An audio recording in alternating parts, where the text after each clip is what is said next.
ആ എടിയേ ഇത് കണ്ടാ കണ്ടടാ. ഇതെന്തിനാടി ഇവിടെ? എന്നാടി അങ്ങനെ ചോദിച്ചത്?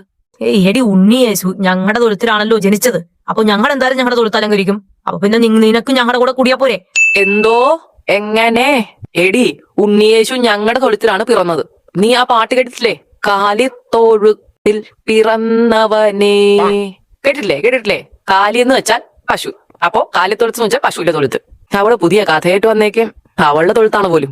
ഒന്ന് പോടി എന്ന്. ബദ്രഹേമിൽ എവിടെയാടി പശു? ബദ്ലഹേമില് പശു ഉണ്ട്, മിൽമായും ഉണ്ട്. നിനക്ക് സംശയം ഉണ്ടാ? ആ ഇടേ ഉണ്ണിയേശു ആട്ടിടയനായിരുന്നു, അല്ലാതെ പശുവിന്റെ ഇടയനല്ല. പിന്നെ എങ്ങനാടി നിങ്ങളുടെ തൊഴുത്തിൽ വന്ന് ജനിക്കുന്നത്?